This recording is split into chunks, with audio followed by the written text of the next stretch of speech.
As I mentioned, I also wanted to speak to you a bit about the Mexican muralists and talk a bit about their role within social realism as well. And they're interesting because, again, they're not Americans, right? We're looking at, Mexican painters here, and thinking a bit about something outside the scope of the Depression crash, right? And those artists and how they're handling it. But again, this is happening at the same relative time, right, as social realism in America. And painters like Diego Rivera are going to come and actually paint in America as well. So that's why it's important to actually take a look at this movement.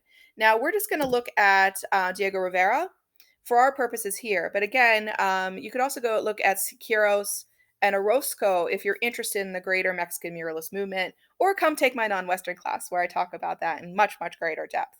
But for our purposes, we're just going to look at Diego Rivera. We already spoke about Rivera a bit, when talking about his wife, Frida Kahlo. Rivera was probably the more significant of the two as far as commissions and work and kind of being out in the art community. Because, again, being a man in the arts was still going to get you a little bit more traction and cred in the 1920s and 1930s and 1940s than being a woman. So he got a lot of these larger scale projects, and he was known for doing these big, giant murals. So think back to Michelangelo and like his fresco paintings, right? This is the kind of work that Rivera was doing. And he did a lot of works originally in Mexico dealing with indigenous history. So the great city of Tenochtitlan, for instance, kind of dealing with the Aztecs, let's say, in the background of the Aztecs.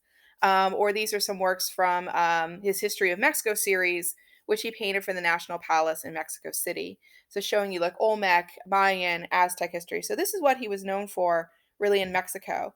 Now in America, right? He's hired on by a lot of influential people, such as Nelson Rockefeller, right? And Henry Ford.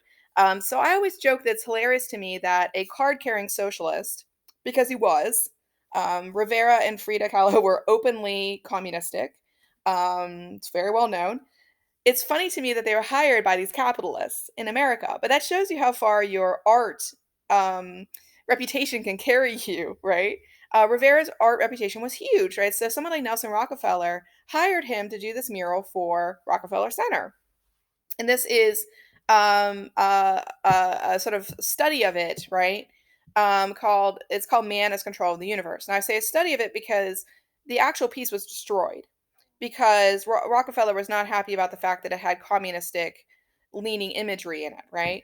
So he actually ordered it destroyed. If you want to see this depicted, there's this great movie called Rock the Cradle, and it deals with this time period in American history. So it follows a couple different storylines, but one of them is the Rockefeller mural destruction, right?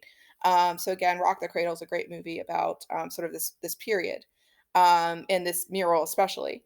But again, you'll notice that he's sort of playing with kind of the sides of capitalism and communism within this piece, and this idea of invention and creation. This is a very kind of over the top mural. I mean, it's sort of meant to be studied more in depth, more than cursorily.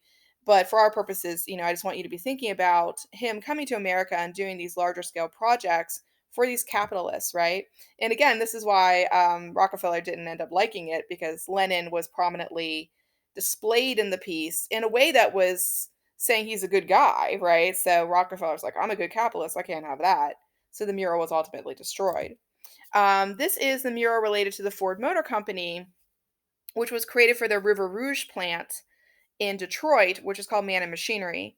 Today it's in the Detroit Institute of Arts. So if you want to see it, you can go to the museum and see it. And it had to physically be cut out of the wall and moved because, again, it's a fresco. So you can go there today and see it. But it was originally meant to be in the motor plant and was meant to be sort of this celebration of the worker. So again, it's interesting to me that this capitalist company created this piece. But you'll notice that Rivera kind of puts this communist spin on it, the workers of the world unite spin on it, where you have the hands kind of busting out of the ground and sort of this idea of perhaps worker freedom. But all the workers at the bottom kind of pooling together, working together, right? So again, sort of an interesting take on industry.